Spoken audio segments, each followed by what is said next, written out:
aujourd'hui, il y a eu le tirage au sort de la Ligue des Champions des groupes A et B qui vont s'affronter pendant toute l'année, parce que le format de la Ligue des Champions il est quand même très, très vaste. On va décoffrer un petit peu les informations. Metz Handball est tombé dans le groupe B, et dans le groupe B, on va pas se mentir, il y a quand même un petit peu de beau monde.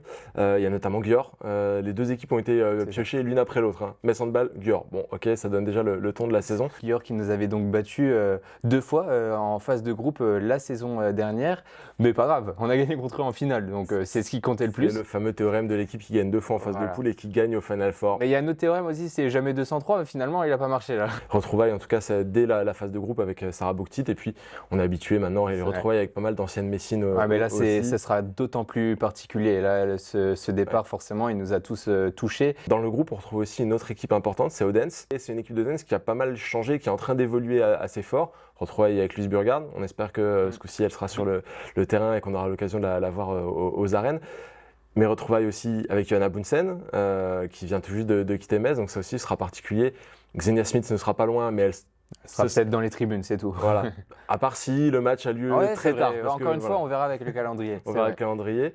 Et puis, dans cette équipe d'Odense, elle se renforce, je le disais. Il y aura aussi Anna Viakireva qui a quitté Brest, qui rejoint Odense. Donc c'est une des grosses forces à venir de la Ligue des Champions. Il y a une grosse ambition dans ce club-là. Metz, Győr, Odense, ce sont les 3 vrais adversaires qui vont tenter de finir aux 2 premières places, parce que c'est ça l'objectif finalement, c'est de finir dans les 2 premières places pour accéder directement au quart de finale et éviter des barrages. Attention aux faux pas, on ne sait jamais, bien sûr. Gloria Bistrita, par exemple. C'est une équipe qui peut être trompeuse parfois. Il y a aussi le Podravka Vegeta, l'équipe de Koprivnica, où on retrouvera Mia Burkic, qui était virtuellement encore Messine jusqu'à cette saison. Elle a été prêtée pour 2 ans à Koprivnica.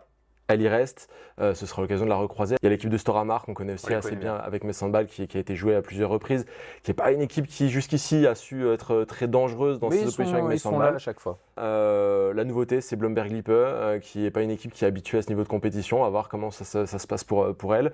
Et puis, pour terminer le groupe, il y a Nico Bing. Voilà, donc on l'a dit, vraiment un gros trio tête qui se dégage.